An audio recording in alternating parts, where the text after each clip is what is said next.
स्वागत है आप सबका मेरे यूट्यूब चैनल पे। लास्ट लेक्चर में हमने सेक्शन 25 तक देख लिया था एंड हमने ट्राई किया था कि हमको 1 से 20 तक याद हो जाए। और लास्ट जो उसमें था राइट टू वोट के बारे में कि किसको वोट करने का राइट मिलेगा। तो हमने राइट टू वोट तक देख लिया था। अब हम आगे चलते हैं। सेक्शन 26 से लेके हम ट्राई करेंगे कि आज 35 तक के सेक्शन हम कर लें। सेक्शन 26 में अब जब हम वोटिंग की बात कर चुके कि किसको राइट मिलेगा, तो अब भाई आगे ऑब्वियसली बात है, हम कैसे वोटिंग होनी है और वोटिंग होगी तो उस पीरियड में कुछ गलतियां भी करेंगे। तो अगर किसी कैंडिडेट से कुछ गलती हो जाती है या वो कुछ ऐसी प्रैक्टिसेस कर देता है जिसकी वजह से उसको सजा मिलनी चाहिए, तो उन सब का भी हम इसमें देखेंगे। तो हम ट्राई करेंगे कि इसको आज 35 तक लेके जाएं। तो पहला जो सेक्शन है वो है सेक्शन 26। उसमें हम देखेंगे कि वोटिंग आप करवाओगे कैसे। मीन्स वोटिंग करने के तरीके रहेंगे, क्या ये बैलेट सिस्टम से रहेगा या मशीन का यूज किया जाएगा इसमें। तो हमारे इस एक्ट में क्लियर क्लियर लिखा हुआ है कि आप जो मैनर ऑफ वोट रहेगा वो आपका मशीन एंड बैलेट दोनों रहेगा। मतलब आप मशीन से भी वोटिंग करा सकते हैं और बैलेट से भी वोटिंग करा सकते हैं। लेकिन उसमें एक्सेप्शन ये है कि आप प्रॉक्सी वोटिंग नहीं करा सकते। प्रॉक्सी वोटिंग मतलब राम की जगह श्याम वोट नहीं दे सकता है कि यार राम तो क्या है ना, वो बीमार हो गया तो मैं उसकी जगह वोट में दे लेता हूँ, मुझे दे लेने दो वोट। तो it will not be allowed. तो 26 क्या बोल रहा है कि वोट देने का जो तरीका है वो क्या क्या हो सकता है, गवर्नमेंट कौन कौन सा तरीका इसमें अलाउ कर सकती है। फिर सेकंड है डबल वोटिंग जो है वो मानी नहीं जाएगी। मतलब सपोज कीजिए मैंने कैंडिडेट के लिए मेरा नाम था तो मैंने दो जगह वोटिंग कर दी। केस में क्या होगा, दोनों वोट ही आपके वॉइड मान लिए जाएंगे। मतलब दोनों दोनों वोट को ही माना ही नहीं जाएगा। तो ये समझ में आ गया। जो वोट है वो मशीन और बैलेट के थ्रू होगा। प्रॉक्सी वोटिंग अलाउड नहीं होगी। और डबल वोटिंग जो है, अगर आपने 2 बार वोट किया है तो आपके दोनों वोट ही नहीं माने जाएंगे। तो पहला हो गया। अब भाई आपने वोटिंग कर दी, आदमी जो मेंबर है या जो वार्ड मेंबर है वो उसका इलेक्शन हो गया है, वो इलेक्टेड हो गया है। तो भैया वोटिंग तो हो गई। अब आपको क्या करना है कि यार हमको जो वैकेंसी क्रिएट हो जाती है ना, उसको हमको फिल करना है। तो उसका क्या तरीका होगा। आपने जो पहले सिंपल वोटिंग तो करा ली, अब लेकिन वोटिंग होने के बाद पता चला कोई सीट थी जो वैकेंट हो गई। वैकेंट होने के भी 2-3 रीजन हो सकते हैं। तो क्या रीजन हो सकते हैं, डेथ हो सकती है, जो पर्सन है वहाँ पे वो पर्सन जो है वो रिजाइन कर सकता है, या फिर हो सकता है उसने कुछ ऐसा काम कर दिया हो कि उसको रिमूव करना पड़े हाई कोर्ट के ऑर्डर से, या फिर डिस्ट्रिक्ट जज ने उसको रिमूव कर दिया हो। ये केसेस हो सकते हैं। तो आपको कैजुअल वैकेंसी फिल करनी है तो उस केस में क्या क्या करना पड़ेगा। अगर आपका रिमेनिंग टर्म है, मतलब सपोज कीजिए अभी तो 2.5 साल ही हुए हैं और 2.5 साल बाकी है नगर पालिका या जो नगर परिषद है उसके टेन्योर को, तो उस केस में आपको जो स्टेट इलेक्शन कमीशन होगा उसको बाई इलेक्शन करवाना पड़ेगा। लेकिन सपोज कीजिए 4.25 साल हो गए, अब तो कुल मिला के 3 महीने बचे हैं, नई नई इलेक्शन वैसे होने वाले हैं। तो उस केस में फिर इलेक्शन नहीं करवाए जाएंगे। तो क्या क्या है, डेथ, रिजाइन और रिमूवल की वजह से अगर वैकेंसी क्रिएट हुई है, कोई वार्ड मेंबर की जगह खाली हो गई, वार्ड मेंबर या तो सपोज ये उसकी डेथ हो गई या उसने रिजाइन कर दिया या उसको रिमूवल कर दिया गया, उसने कुछ ऐसा काम किया था तो उसको रिमूव करना पड़ा। उस केस में अगर नगर पालिका के टर्म को अगर 6 महीने से ज्यादा बचे हैं तो दोबारा री इलेक्शन करवाना पड़ेगा, वो स्टेट इलेक्शन कमीशन करवाएगा। तो पहला क्या था, पहला सेक्शन 26 में हमने क्या पढ़ा कि वोटिंग कैसे होगी। दूसरे में हमने क्या पढ़ा, भाई ठीक है, एक तो हमने डायरेक्ट इलेक्शन करने के लिए वोटिंग कर ली। अब भाई कोई वैकेंसी क्रिएट हो गई उसके लिए वोटिंग कर लो, तो उसके लिए हमने 27 में देख लिया कि भाई उसका वो कैसे कैसे होगा, वो तो वैकेंसी कैसे हम फिल करेंगे। फिर थर्ड आया कि ठीक है यार, ये तुमने वोटिंग करा रहे थे, तुमने कुछ ना कुछ ऑफेंसेस किए होंगे, तो भाई कौन कौन ऑफेंसेस को इलेक्टोरल ऑफेंसेस माना जाएगा। तो उसमें बोला गया सीधा सीधा कि जो रिप्रेजेंटेशन ऑफ पीपुल्स एक्ट है, जो कि पार्लियामेंट ने पारित किया था 1950s में, उसके अंडर सेक्शन 125 से 136 तक जितने भी क्लॉजेस दिए हुए हैं उसमें बताया गया कि किस ऑफेंसेस में उसको इलेक्टोरल ऑफेंसेस माना जाएगा।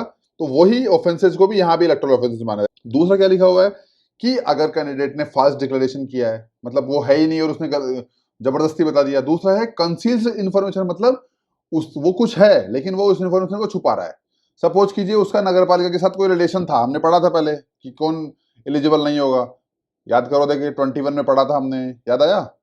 तो हमने देखा था कि इन्फॉर्मेशन को अगर वो कंसील करता है, सपोज कीजिए उसका नगर पालिका के साथ कोई कमर्शियल रिलेशन था लेकिन उसने बताया ही नहीं, तो उस केस में भी वो इलेक्टोरल ऑफेंस माना जाएगा। और ये जब केस होते हैं तो उसको 6 महीने की सजा हो सकती है या फिर फाइन लग सकता है या दोनों हो सकते हैं। ये हमने देख लिया। तो अगर आप कुछ गड़बड़ करोगे तो कौन कौन सी गड़बड़े हैं वो बता दी। फिर बताया कि ये तो है इलेक्टोरल ऑफेंसेस हो गई, मतलब आप इलेक्शन से रिलेटेड कुछ ऑफेंसेस कर रहे हो। लेकिन दूसरा क्या है, वो है करप्ट प्रैक्टिसेस। करप्ट प्रैक्टिसेस में कौन कौन सी आती है, ये सेक्शन 29 में क्लियरली बताया हुआ है। उसमें हम देखेंगे कि एक देखेंगे ब्राइबरी भी एक करप्ट प्रैक्टिसेस में आता है। आप अगर किसी पे अनड्यू इन्फ्लुएंस डाल रहे हो, किसी पे प्रेशर बना रहे हो, वो भी एक तरह से करप्ट प्रैक्टिसेस में आता है। तो वो हम बारी बारी से देखते हैं कि कौन कौन से एरिया में कौन कौन सी चीजें हैं। तो फर्स्ट हम देखते हैं ब्राइबरी किसको बोलेंगे। हम किसी को वोट देने के लिए ब्राइबरी दें या फिर किसी को वोट नहीं देने के लिए ब्राइबरी बोल सकते हैं। और ब्राइबरी हमेशा जरूरी नहीं है पैसे की ब्राइबरी हो। किसी को बोलेगी यार तेरे को है ना वहां मैं पोस्ट दिलवा दूंगा, इसलिए तू है ना उसको वोट मत देना, तो ये भी एक तरह की ब्राइबरी है। दूसरा, फॉर नॉट स्टैंडिंग इलेक्शन, मैं किसी कैंडिडेट को बोलता हूँ यार तू देख तू खड़ा नहीं होगा, ये पकड़ पैसे ले कुछ और तू तू इलेक्शन नहीं लड़ेगा, तो ये भी ब्राइबरी है। और किसी को जबरदस्ती खड़ा करवा दूं, वो भी एक ब्राइबरी है पैसे देके। फिर आता है अनड्यू इन्फ्लुएंस। उसमें दोनों चीजें हो सकती है। कोई वोट देने वाले को मैं बोल रहा हूँ इलेक्टर, और जो कैंडिडेट है वो भी। तो जो वोट देने वाला है उसको बोलूं कि अगर तुमने मुझे वोट नहीं दिया तो तुमको सोशली एक्सपेल्स मतलब जिसको बोलते हैं समाज निकाला बोलते हैं अपन, अगर मैं सोशली एक्सपेल्स कर दूंगा तुमको। और कैंडिडेट को बोलूं अगर तुमने इलेक्शन लड़ा तो तुमको भी सोशली एक्सपेल्स कर दूंगा। तो इस तरह से हम मतलब इसको अनड्यू इन्फ्लुएंस में काउंट करते हैं। दूसरा क्या है, डिवाइन डिस्प्लेजर, मतलब अगर तुमने इलेक्शन लड़ा तो ऊपर वाला तुमसे नाराज हो जाएगा। ऐसे मेरे में कोई शक्ति आती है, वो मुझे बताती है कि अगर इसने इलेक्शन लड़ा तो नाराज हो जाऊंगा मैं, या फिर इसने मुझे वोट नहीं दिया तो वो भगवान आपसे नाराज हो जाएगा। इस तरह की बातें करके आप किसी के ऊपर अनड्यू इन्फ्लुएंस डाल रहे हो। तीसरा जो पार्ट आता है वो आता है एनिमिटी, मतलब किसके बेसिस पे। देखो मैंने थोड़ा सा शॉर्ट फॉर्म बनाने की कोशिश करी है। आप religion, race, caste, language, society, इन सब के बेसिस पे आप क्या करते हो, वोट मांगते हो ना। और उसमें क्या करते हो, आप एनिमिटी क्रिएट करने की कोशिश करते हो दो कोई भी कम्युनिटीज के अगेंस्ट में, समझ रहे हो। और ये एस का मतलब यहाँ सोसाइटी नहीं है, इसका मतलब यहाँ सेक्स है। मतलब इसके बेसिस पे आप वोट मांगते हो, तो उसको भी हम करप्ट प्रैक्टिसेस में काउंट करेंगे। थर्ड आता है कि कोई ऐसे बोलता है मेरे मेरे तो फलानी दादी परदादी थी वो सती हुई थी, तो आप ये बहुत पुण्य का काम किया था, हम तो इस परिवार से आते हैं इसलिए हमारे सती हुआ था तो हमको वोट देना, तो ये भी अलाउड नहीं है। दूसरा क्या है कि आप क्या कर रहे हो, फॉल्स इंफॉर्मेशन फैला रहे हो किसी दूसरे कैंडिडेट के बारे में। मतलब वो जो है ही नहीं, सपोज कीजिए वो उसके ऊपर कोई केस ही नहीं हो रखा, लेकिन आप जबरदस्ती का न्यूज फैला रहे हो कि भाई उसके ऊपर तो केस हो रखा है, तो और उसने ऐसे ऐसे गलत काम किया था, लेकिन वो वास्तव में तो किया ही नहीं, तो उसको भी करप्ट प्रैक्टिसेस में काउंट किया जाएगा। फिर उसके बाद हम जो देखते हैं वो है कि अगर आपने जो इलेक्टर्स हैं उनके लिए व्हीकल जो है, अगर आपने जो आपके वोटर्स हैं उनके लिए व्हीकल का इंतजाम किया, वो भी करप्ट प्रैक्टिस में काउंट होगा। और सबसे फाइनल जो है वो है using on on duty government officers. उसमें गवर्नमेंट ऑफिसर्स में पैरामिलिट्री फोर्स भी हो सकती है, वहां पे जो रिटर्निंग ऑफिसर है वो भी हो सकता है, कोई दूसरे ऑफिसर्स जो उस पूरी चुनावी प्रक्रिया में लगे हुए हैं वो भी हो सकते हैं। इन सबको आपने किसी को भी इन्फ्लुएंस किया या फिर उनको यूज किया, तो भी आपकी ये जो कार्यवाही है करप्ट प्रैक्टिस में काउंट होगी। भाई ये तो सब करप्ट प्रैक्टिस आपने बता दी, लेकिन कुछ ऐसा भी बताओ जो करप्ट प्रैक्टिस में काउंट नहीं होगा। ये भी तो क्लियर करना जरूरी है ना, क्योंकि फिर तो कुछ बोल ही नहीं पाएगा आदमी। मतलब जो भी कैंडिडेट है वो तो फिर कुछ बोल ही नहीं पाएगा। तो उसके लिए बोला कि नहीं, ऐसा नहीं है, आपको कुछ कुछ अलाउड किया हुआ है। वो अलाउ क्या किया हुआ है कि आप अपनी पब्लिक पॉलिसी डिक्लेयर कर सकते हैं। आप ये बोल सकते हैं कि नहीं यार, मैं अगर इलेक्शन में जीता तो मेरी ये पॉलिसी रहेगी, डेवलपमेंट के लिए मैं ये करूंगा, इस एरिया के डेवलपमेंट के लिए मैं ये करूंगा, महिलाओं के लिए मैं ये करूंगा, जो पिछड़ा वर्ग है उनके लिए मैं ये करूंगा, जो समाज में जो पिछड़े लोग हैं, इकोनॉमिकली वीकर सेक्शंस के लिए मैं ये काम करूंगा, स्टूडेंट्स के लिए मैं ये करूंगा। तो ये सब अगर आप डिक्लेयर करते हैं तो वो आपका करप्ट प्रैक्टिसेस में नहीं आता है। दूसरा क्या है, आप बोलते हो कि मैं ये पब्लिक एक्शन लेऊंगा अगर जैसे ही मैं इलेक्शन जीत के आऊंगा तो मैं ये एक्शन लूंगा। इसका मतलब क्या है, आप बोलोगे कि यार मैं इस एरिया में ये वाला काम करूंगा, उस जो फलाना आदमी है उसके अगेंस्ट में जो केस चल रहा है उसको मैं और स्पीड और ज्यादा स्पीड से करवाऊंगा, नगर पालिका में जांच करवाऊंगा। इस तरह की जो चीजें हैं वो आपको अलाउड है, आप अपना ये एजेंडा में रख सकते हो। तो क्लियर हो गया। 28 और 29 में, 28 में है इलेक्टोरल ऑफेंसेस क्या क्या हो सकते हैं, और 29 में है करप्ट प्रैक्टिसेस क्या क्या होगी। इलेक्टोरल ऑफेंसेस मतलब आप चुनाव से रिलेटेड, मतलब कुछ डिक्लेरेशन करने में कुछ इंफॉर्मेशन छुपाने में, उस तरह का अगर आपने किया तो that will become under section 28। And अगर आपने कुछ चुनाव के दौरान अगर कुछ आपने ऐसा किया कि आप जिससे कि आप वोटिंग बिहेवियर को आपने इन्फ्लुएंस करने की कोशिश करी by using bribery, by using undue influence, by using by creating enmity between the two sections, और asking for vote on the basis of religion, race, caste, sex and language. दूसरा, आपने सती को अगर ग्लोरीफाई किया तो वो भी अगर उसमें आ जाएगा। आपने किसी दूसरे कैंडिडेट के अगेंस्ट में झूठी खबर फैलाई तो भी उसमें आ जाएगा करप्ट प्रैक्टिसेस में।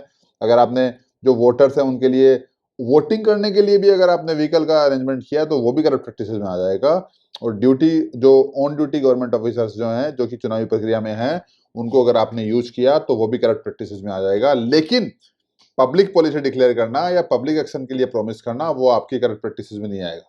देखिए, यहाँ पे ओनली 28 में 6 मंथ्स की सजा का प्रावधान किया गया है, वो भी फॉल्स डिक्लेरेशन में, और अगर वो इन्फॉर्मेशन कंसील करता है तो। लेकिन अब इन 28 और 29 को क्या होगा, जब हम आगे के सेक्शंस पढ़ेंगे वहां पे इनको यूज दिया जाएगा कि अगर इसमें आपको सजा मिली है तो ये होगा। तो ये आगे हम देखेंगे कि ये 28, 29 में यहाँ पे इसने डिफाइन कर दिया कि कौन कौन से ऑफेंसेस आप करते हैं। अगर आपने ऑफेंसेस किए तो हमारा नेक्स्ट सेक्शन क्या आने वाला है, वो ऑफेंसेस का, वो जो लड़ाई आपने लड़ी है उसका निपटारा करेंगे हम यहाँ पे। तो यहाँ पे क्या होने वाला है, निपटारा होने वाला है। तो सेक्शन 30 में क्या बोल रहा है, पहला केस तो आता है कि क्या कोर्ट का ये जुरिस्डिक्शन है कि वो इलेक्टोरल मैटर्स में इंटरफेयर कर सकता है? बिल्कुल नहीं, वो इंटरफेयर कर नहीं सकता। लेकिन कौन से इलेक्टोरल मैटर, वो तो क्लेरिफाई करो। इलेक्टोरल मैटर तो बहुत बड़ी टर्म हो गई। तो भाई बोला डिलिमिटेशन में नहीं होगा, रोल्स प्रिपरेशन में नहीं होगा, इलेक्शन का कंडक्ट है वो कैसे करवाना है उसमें जो है कोर्ट वो इसमें अपना एंट्री नहीं मार सकता है। नॉर्मली एंट्री मार जाते हैं कोर्ट, बट वो कोर्ट यहाँ पे एंट्री नहीं मार सकता है। किसमें? डिलिमिटेशन में, रोल्स प्रिपरेशन में। डिलिमिटेशन मतलब वार्ड कितने होंगे, उनका लिमिट क्या होगी, कौन से एरिया में कौन सा वार्ड होगा, उसमें रिजर्वेशन किसको दिया जाएगा, उसमें वो कभी भी इंटरफेयर नहीं कर सकते हैं। तो ये क्लियर हो गया। तो ये सेक्शन मेरा 30 है। फिर उसके बाद सेक्शन 31 आता है। वो बोलता है कि भाई इलेक्शन पिटीशन, मतलब अगर मुझे लग रहा है कि नहीं यार चुनाव तो सही से नहीं हुए भाई, उसने बहुत फायदा उठाया है, उसने पैसे यूज किए हैं, उसने करप्ट प्रैक्टिसेस करी है, तो उस केस में क्या होगा, मैं इलेक्शन पिटीशन डाल सकता हूँ क्या? बोले हाँ आप डाल सकते हो। कौन कौन डाल सकता है? तो जो वोटर है वो भी डाल सकता है, वोटर को मैं इलेक्टर लिख रहा हूँ, इलेक्टर भी डाल सकता है और कैंडिडेट भी डाल सकता है। अच्छा, तो डाल सकता हूँ तो मेरा बेसिस क्या होगा भाई, बेसिस तो बताओ मुझे। तो इसका बेसिस, बहुत सारे बेसिस दिए हैं। जैसे पहली बात तो ये मैं बोल सकता हूँ कि भाई जिसने, जो कैंडिडेट जीता है ना, उसने, वो क्वालिफाइड ही नहीं था, जो वो मेंबर बनने के लिए वो क्वालिफाइड ही नहीं था। अंडर सेक्शन 21 भी क्वालिफाइड नहीं था वो। दूसरा, उसने उसने कई सारी करप्ट प्रैक्टिसेस करी है सेक्शन 29 के अंदर, या कोई एक करप्ट प्रैक्टिस उसने करी है। तो दूसरा कि भाई आपने वोट काउंटिंग में गलती करी है, वो दूसरा आदमी को मेजोरिटी मिली है लेकिन आपने गलत आदमी को डिक्लेयर किया। दूसरा, किसी दूसरे कैंडिडेट जो कि चुनाव लड़ ही नहीं पाया, उसका आपने नॉमिनेशन इम्प्रॉपरली रिजेक्ट कर दिया था। मतलब उसने नॉमिनेशन सही से फाइल किया था, लेकिन एक्चुअली क्या हुआ है, आपने गलती से उसका नॉमिनेशन रिजेक्ट किया है। मतलब वो उसका नॉमिनेशन सही से फिल होने के बाद भी आपने किया है। दूसरा, इम्प्रॉपर वोटिंग हुई है। वोटिंग जो है, जो वोट हैं वो इम्प्रॉपर वोट आपको मिले हैं। जो कैंडिडेट है उसको इम्प्रॉपर वोट मिले हैं, वो वोट प्रॉपर थे ही नहीं। ठीक है, क्योंकि बैलेट से भी हो सकता है। और दूसरा, किसी का नाम नहीं है फिर भी वो 2 बार वोट कर गया। ये सब इस तरह से देख लिया है। कोई कैंडिडेट ऐसा है जो कि कोई वोटर ऐसा है जिसका 2 अलग अलग वार्ड्स में नाम है और उसने यहीं पे 2 बार वोट मार गया। इस तरह से भी पॉसिबिलिटी है। तो उस केस में क्या होगा, आप इलेक्शन पिटीशन डाल सकते हैं, बिल्कुल। तो उसके जो नेक्स्ट है उसमें क्या है कि आप 1 मंथ के अंदर ही आपको इलेक्शन पिटीशन डालनी है। और 1 मंथ में आप किसके पास डालेंगे? डिस्ट्रिक्ट मजिस्ट्रेट, और वो भी उस म्यूनिसिपल एरिया के डिस्ट्रिक्ट मजिस्ट्रेट के पास डालेंगे। उस म्यूनिसिपल एरिया, जो म्यूनिसिपल एरिया है उसके अंदर कौन सा डिस्ट्रिक्ट मजिस्ट्रेट है जिसके अंदर ये म्यूनिसिपल एरिया आता है, वहां पे आप जो है ये इलेक्शन पिटीशन डाल सकते हैं। तो ये क्लियर हो गया। सेक्शन 31 वो क्या है कि कोई भी वहां का वोटर या कोई कैंडिडेट वो इलेक्शन पिटीशन डाल सकता है 1 महीने के अंदर। कौन कौन से बेसिस है वो हमने यहाँ देख लिए कि वो क्वालिफाइड नहीं था वोट इलेक्शन लड़ने के लिए, उसने करप्ट प्रैक्टिसेस करी है।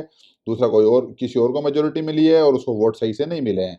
ये सारे बेसिस हैं जिसके ऊपर वो डिस्ट्रिक्ट मजिस्ट्रेट के पास जाके कर सकता है। अब डिस्ट्रिक्ट मजिस्ट्रेट का मतलब, यहाँ पे म्यूनिसिपल एरिया का मतलब क्या है? ऐसा नहीं है कि अगर कोई जैसलमेर का है वो आके चित्तौड़गढ़ में जाके बोलेगा मैं तो वहां पे पिटीशन डालूंगा, नहीं। अगर उसकी वो नगर पालिका अगर चित्तौड़गढ़ वो जैसलमेर में आती है, तो जैसलमेर के डिस्ट्रिक्ट मजिस्ट्रेट के पास ही आप ये इलेक्शन पिटीशन डाल सकते हो। तो सपोज ये डिस्ट्रिक्ट मजिस्ट्रेट ने कुछ ऑर्डर पास किया, कुछ उसने अपना डिसीजन दे दिया, तो डिस्ट्रिक्ट मजिस्ट्रेट के डिसीजन के बाद में क्या मैं हाई कोर्ट जा सकता हूँ? बिल्कुल जा सकते हो आप हाई कोर्ट। हाई कोर्ट जाने के लिए आपको, आप फुली अलाउड हो, जो सेक्शन 32 में बिल्कुल बोला गया है कि आप हाई कोर्ट को अपील कर सकते हो। लेकिन हाई कोर्ट जो है ना, वो सेम प्रोसीजर यूज करेगा जो कि डिस्ट्रिक्ट मजिस्ट्रेट ने यूज किया है, और वहां पे भी आप 30 डेज में जाओगे, एक्सेप्ट सफिशिएंट रीजन। ऐसा आपने खुद ने रीजन दे दिया, मान लो कुछ आपने सफिशिएंट ऐसा कोज आपने दिया कि यार मैं इसलिए 30 दिन के अंदर मैं यहाँ पे पिटीशन नहीं डाल पाया था, अपील नहीं कर पाया था हाई कोर्ट के पास, तब तो मान लिया जाएगा, नहीं तो आपको 30 डेज में करना है। दूसरा क्या है कि आपको हाई कोर्ट वही प्रोसीजर यूज करेगा डिसाइड करने में जो कि डिस्ट्रिक्ट मजिस्ट्रेट ने किया है। तीसरा क्या है, इसमें तीसरा केस ये रहता है कि आप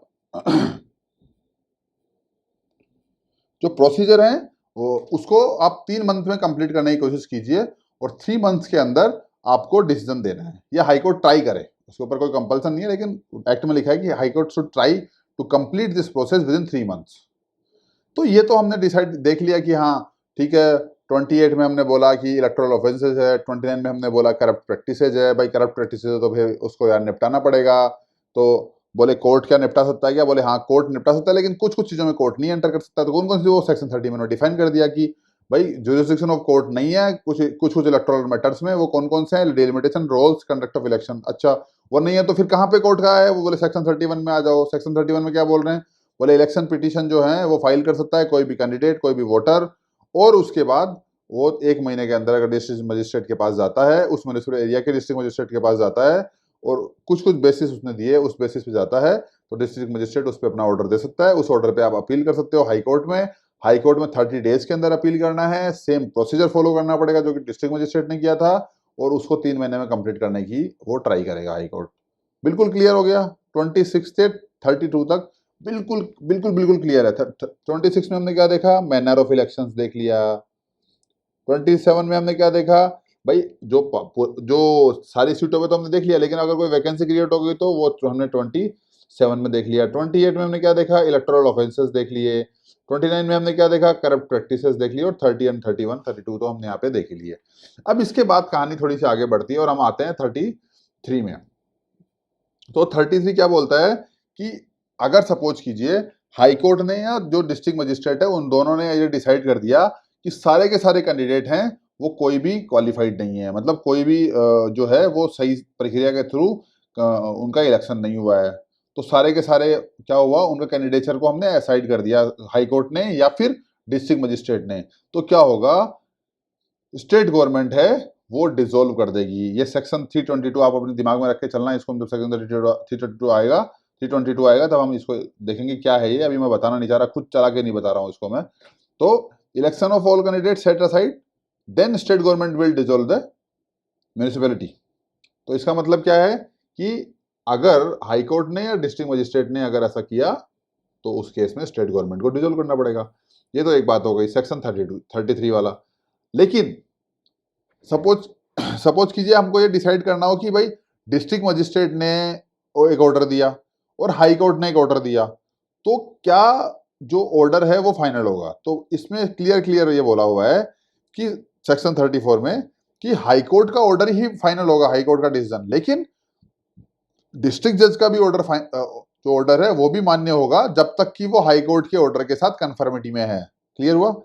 सपोज कीजिए डिस्ट्रिक्ट मजिस्ट्रेट ने 4 ऑर्डर दिए, 1 2 3 4 ऑर्डर दे दिए, और हाई कोर्ट ने भी 3 ऑर्डर दिए, और सपोज कीजिए 3 ऑर्डर वही हैं जो कि ये 3 ऑर्डर हैं, तो ऑब्वियसली ये तीनों दोनों मान्य होंगे, लेकिन ये वाला मान्य नहीं रहेगा फिर अगर हाई कोर्ट ने इसके लिए मना किया तो। लेकिन हाई कोर्ट ने अगर इसके लिए मना नहीं किया तो ये भी मान्य रहेगा। ये कहने का मतलब है इसका।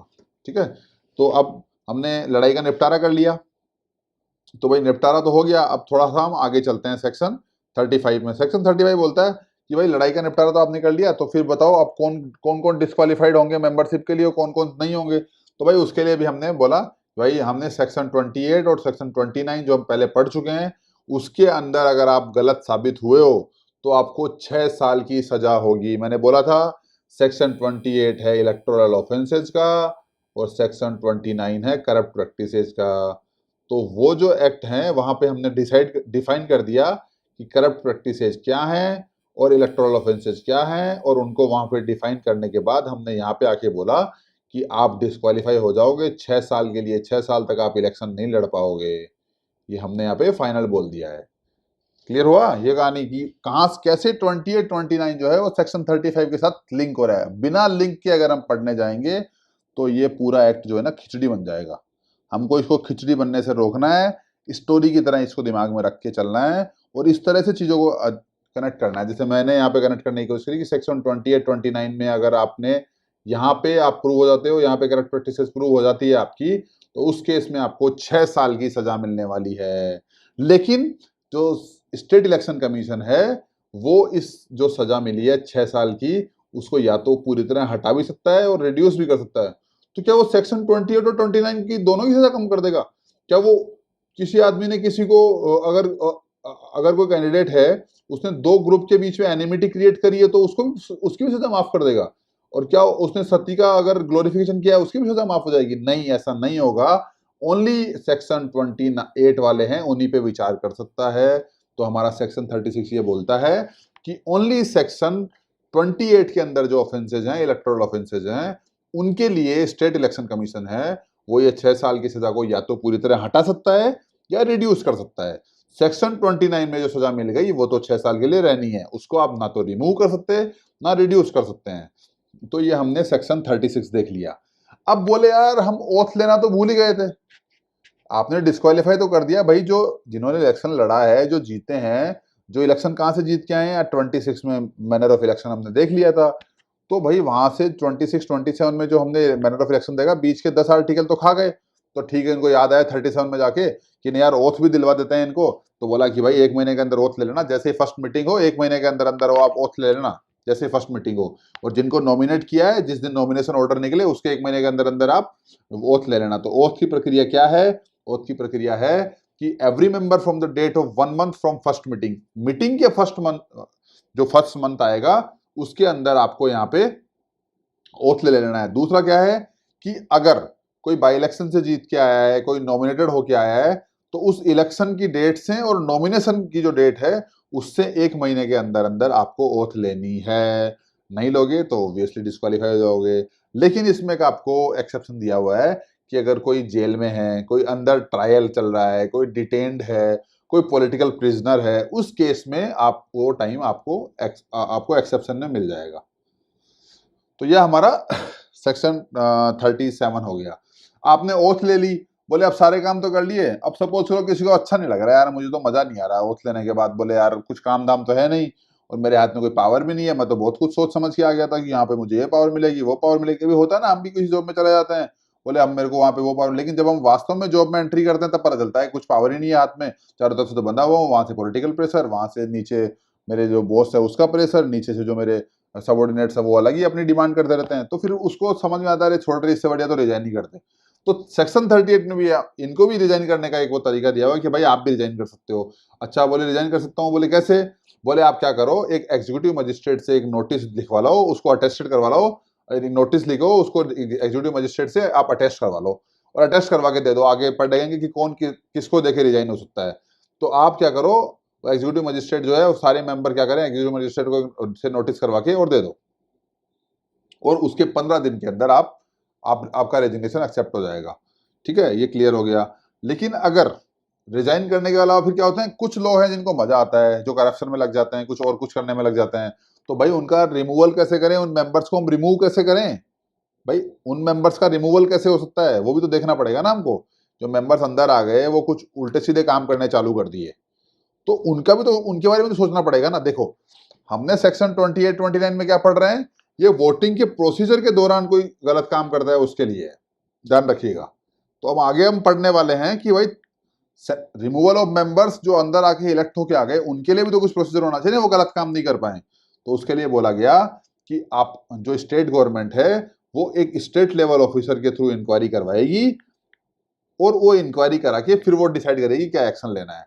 दूसरी बात, ये जो स्टेट गवर्नमेंट एक्शन है वो सुओ मोटो भी ले सकती है, मतलब उसने कहीं से रिपोर्ट पढ़ ली, उसने कहीं से न्यूज देख लिया, उस केसेस पे भी वो इंक्वायरी कर सकती है। दूसरा, जो म्यूनिसिपैलिटी है वो भी गवर्नमेंट के पास एक रिपोर्ट बना के भेज सकती है कि भाई ये ऐसा ऐसा हुआ था, इसलिए ये आप इसकी इंक्वायरी करवाओ।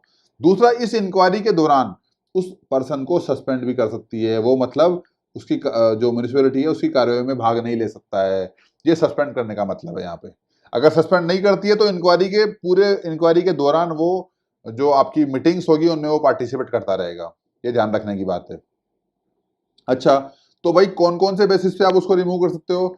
तो बिल्कुल क्लियर कट बेसिस दिए हुए हैं, कौन कौन से बेसिस पे कर सकते हो।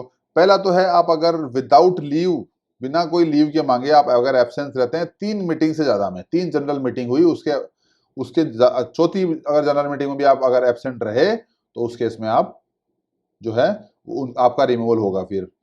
लेकिन उसमें भी वही जो हमने पहले पढ़ा, जेल और अंडर ट्रायल, और अगर वो डिटेन्ड है, पॉलिटिकल प्रिजनर है, उस केस में ये चीज एक्सेप्शन में आ जाएगी। तो स्टेट गवर्नमेंट यहाँ पे इंक्वायरी करेगी, हाँ भाई किस लिए वो जो है पर्सन जो है वो क्यों वो एब्सेंस हो रहा है, उस केस में स्टेट गवर्नमेंट इंक्वायरी करवाएगी। दूसरा केस दिया गया सेक्शन 37, भाई उसने ओथ ही नहीं ली। उसने अगर ओथ ही नहीं ली तो भी वो उसका रिमूवल हो जाएगा। वो हमने अभी थोड़ी देर पहले डिस्कस किया था। ये तो हो गया भाई साहब एब्सेंस का और ओथ के बारे में। ये तो सिंपल सिंपल सी थ्योरी थी। उस केस में उसकी इंक्वायरी होगी सिंपल। लेकिन क्या ना, ब्रॉडर टर्म्स आएगी। ब्रॉडर टर्म्स मतलब उसने वो डिसग्रेसफुल है, वो एक जो मेंबर्स को जिस तरह से बिहेव करना चाहिए वैसे बिहेव नहीं करता, अपनी पोजीशन का गलत फायदा उठाता है। उस चीजों को हैंडल करने के लिए क्या हुआ, अलग से हम देखेंगे उसको। उसके पहले हम डिस्कस कर लेते हैं एक बार सेक्शन 14। सेक्शन 14 में याद करिए हम क्या है। सेक्शन 14 के अंदर वो अगर उसका नाम रोल्स में नहीं रहता है, रोल्स के लिए इनएलिजिबल होता है, उसको हम सेक्शन 14 में हमने देखा था। सपोज कीजिए इसी के अंदर वो आ गया, मतलब वो रोल्स में उसका नाम ही नहीं है लेकिन उसका इलेक्शन हो गया, फिर या फिर उसका नाम अब नहीं रहा, वो वहां का निवासी नहीं रहा, वो कहीं और जाके रहने लग गया, उसने कहीं और अपना नाम जुड़वा लिया वोटर लिस्ट में, तो उस केस में ये सेक्शन 14 के अंदर जो है उसका रिमूवल हो जाएगा। सेक्शन 24 अब याद कीजिए हमने क्या पढ़ा था, एलिजिबिलिटीज के बारे में पढ़ा था, सॉरी डिस्क्वालिफिकेशंस के बारे में पढ़ा था। डिस्क्वालिफिकेशंस वो हमने सेक्शन 24 के अंदर पढ़ा था। फिर सेक्शन 29 में हम 21 में एलिजिबिलिटीज के बारे में पढ़ा था। एलिजिबिलिटीज के बारे में हमने सेक्शन 21 में पढ़ा था। तो अगर ये जो एलिजिबिलिटीज पूरी नहीं कर पाता है, डिस्क्वालीफाइड हो जाता है, अगर वो इनेलिजिबल हो जाता है, सेक्शन 14 में भी हमने देखा था कि कौन रोल के लिए डिस्क्वालीफाई करेगा, तो उस केस में ये जो है रिमूवल ऑफ मेंबर्स हो सकता है। दूसरा केस क्या है, वो है कि अगर वो अपनी ड्यूटी सही से नहीं कर रहा है, वो मिसकंडक्ट कर रहा है, वो डिसग्रेसफुल है, वो कैपेबल नहीं है, वो डिस्क्वालीफाइड है, उसने अपनी पोजीशन को अब्यूज किया है, तो ये दोनों केसेस में स्टेट गवर्नमेंट का जो ऑफिसर है वो इंक्वायरी करने के बाद अपनी रिपोर्ट जो है स्टेट गवर्नमेंट क्या करेगी, उसको डिस्ट्रिक्ट जज से फिर इंक्वायरी कराएगी उसके बाद, और डिस्ट्रिक्ट जज से इंक्वायरी कराने के बाद स्टेट गवर्नमेंट इसको देखेगी और उसके बाद अपना फाइनल ऑर्डर जो है वो निकालेगी। और ये जो फाइनल ऑर्डर निकलेगा, इसको क्वेश्चन कोई भी कहीं भी किसी भी कोर्ट में नहीं कर सकते हैं। जो फाइनल ऑर्डर अगर उसने रिमूव कर दिया इसको मेंबर को, तो फाइनल रिमूवल है। आप ऐसा नहीं भी वो फिर जाके हाई कोर्ट में अपील कर रहा है या कहीं और जाके अपील कर रहा है, वो पॉसिबल ही नहीं है। तो दोनों केस में, इस केस में भी और इस वाले केस में भी, दोनों केस में अगर फाइनल ऑर्डर एक बार निकल गया उसके बाद कोई क्वेश्चन नहीं कर सकता है। लेकिन ये क्या है ना, थोड़ी सी सब्जेक्टिव टर्म्स है, तो इसके लिए फिर क्या किया आपने, डबल स्टेप कर दिया, डिस्ट्रिक्ट जज को उठाया कि हाँ भाई डिस्ट्रिक्ट जज जो है वो फर्दर इंक्वायरी करेगा, उसके बाद हमने इसको फाइनल किया। तो आज के लिए हम इतना ही करेंगे। सेक्शन 39 तक हमने कंप्लीट कर लिया है और मैं अब ट्राई करूंगा कि मैं रेगुलर क्लासेस ले पाऊँ। कुछ काम होने की वजह से मैं नहीं ले पाया था रेगुलर क्लासेस, लेकिन मैं कोशिश करूंगा कि अब मैं रेगुलर क्लासेस ले पाऊँ। तो हमने आज सेक्शन 26 से 39 तक देखा। अब मैं आपको जल्दी जल्दी रिवाइज कर देता हूँ। सेक्शन 26 में है कि आप बैलेट से या फिर मशीन से वोटिंग करा सकते हैं, प्रॉक्सी वोटिंग नहीं होगी, डबल वोटिंग नहीं होगी। सेक्शन 27 में वैकेंसी के बारे में है, वैकेंसी के ऊपर वोटिंग करानी है। अगर 6 महीने से ज़्यादा बचे हैं अगर इलेक्शन में तो वैकेंसी पे वोटिंग करानी है। 28 में इलेक्टोरल ऑफेंसेस के बारे में बात करें, कौन कौन से इलेक्टोरल ऑफेंसेस हैं। अगर आपने अपना नाम, आप कोई फर्स्ट डिक्लेरेशन दिया है, सेक्शन जो आरपीए का सेक्शन 125 से 136 तक, उसमें अगर आपने कुछ गलत किया है तो, या आपने कोई इन्फॉर्मेशन छुपाई है तो वो सेक्शन 28 में आएगा। फिर सेक्शन 29 में करप्ट प्रैक्टिसेस के बारे में पढ़ा था हमने। करप्ट प्रैक्टिसेस कौन कौन सी होगी, वो होगी ब्राइबरी की, अगर आपने ब्राइब देके किसी को वोटिंग देने से रोका है, किसी कैंडिडेट को खड़ा होने से आपने वो इलेक्शन लड़ने से रोका है, तो वो ब्राइबरी के अंदर आएगा। फिर आपने अनड्यू इन्फ्लुएंस यूज किया है, आपने उसको बोला है कि तेरे को समाज से बाहर निकाल देंगे कैंडिडेट को या वोटर को। दूसरा उसमें हमने देखा था अनड्यू इन्फ्लुएंस में कि आपने कोई ऐसा बोला है कि मेरे में तो फलाने फलाने बहरू जी आते हैं और अगर आपने मुझे वोट नहीं दिया तो बहरू जी आपको बुरा कर देंगे, तो this is like a case of divine expel divine pressure. फिर हम देखा था कि ग्लोरिफिकेशन ऑफ सती नहीं करेंगे आप, ये सब हमने करप्ट प्रैक्टिसेस में देखा था। उसके बाद हमने देखा था सेक्शन 30। तो सेक्शन 30 में हमने देखा कि कैसे कैसे जो है आपका, तो सेक्शन 30 में हमने देखा था कि कहाँ कहाँ पे आपका जो कोर्ट है वो एंट्री कर सकता है, वो इलेक्टोरल मैटर्स में एंट्री नहीं कर सकता है, क्योंकि हमने क्या किया सेक्शन 28 29 में हमने क्या किया, इलेक्टोरल ऑफेंसेस के बारे में देख लिया और करप्ट प्रैक्टिसेस के बारे में देख लिया। ऑब्वियसली जब ये फाइनल हो गया कि कौन सी इलेक्टोरल ऑफेंसेस है, कौन सी करप्ट प्रैक्टिसेस है, तो उसके बाद तो अल्टीमेटली केस जो है वो केस तो जाएगा ही आगे। तो केस जाएगा, उसके पहले गवर्नमेंट ने क्लेरिफाई कर दिया कि भाई केस तो आप करो, लेकिन आप कहाँ कहाँ पे कोर्ट एंट्री नहीं कर सकता वो भी पहले उसने क्लेरिफाई कर दिया। डिलिमिटेशन में आप एंट्री नहीं कर सकते, रिजर्वेशन में आप एंट्री नहीं कर सकते, इन सब चीजों में आप एंट्री नहीं कर सकते, उन्होंने पहले ही क्लेरिफाई कर दिया। क्लियर।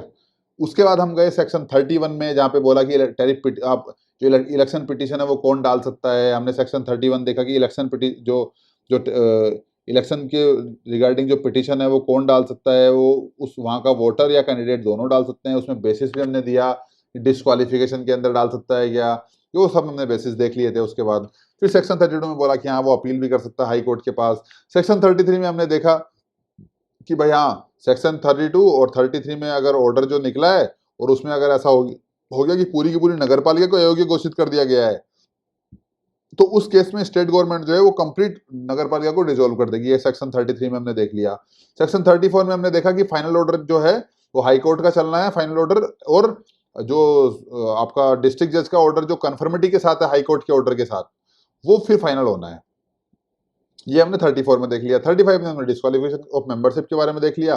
36 में हमने देख लिया कि जो स्टेट इलेक्शन कमीशन है वो रिमूव या रिड्यूस कर सकता है, लेकिन ओनली सेक्शन 28 वाले केसेस में, इलेक्टोरल ऑफेंसेस वाले केस में ही वो कम कर सकता है, बाकी में नहीं कर सकता है। फिर सेक्शन 37 में देख लिया कि भाई तुमको ओथ लेनी पड़ेगी, 38 में जाकर रिजाइन कर दो, 39 में आप रिमूव कर सकते हो मेंबर के। हमने उसके हमने रीजंस देख लिए। तो हमने सेक्शन 39 तक कर लिया है। अब हम नेक्स्ट लेक्चर में क्या करेंगे, सेक्शन 50 तक कंप्लीट कर लेंगे। जो हमारा फर्स्ट चैप्टर जो था नगर पालिका का, जो एक्ट का जो फर्स्ट चैप्टर है पूरा, वो कंप्लीट हो जाएगा सेक्शन 50 तक। उसके बाद हम एक लेक्चर लेंगे, उसमें बढ़िया सी स्टोरी बना के, जो हम 20 तक स्टोरी ला चुके हैं अपनी, उस स्टोरी को आगे बढ़ा के एक बढ़िया सी स्टोरी बना के सेक्शन 1 से लेके और सेक्शन 50 तक के जो पूरे के पूरे सेक्शन आपको हैं, एक स्टोरी के माध्यम से पूरे के पूरे ऐसे याद हो जाएंगे कि आपको कभी भी कोई उठा के पूछ लेगा तो आप बोलने के लायक रहोगे। मैं ये कोशिश करूंगा। ठीक है, तो आज के लिए बहुत बहुत धन्यवाद।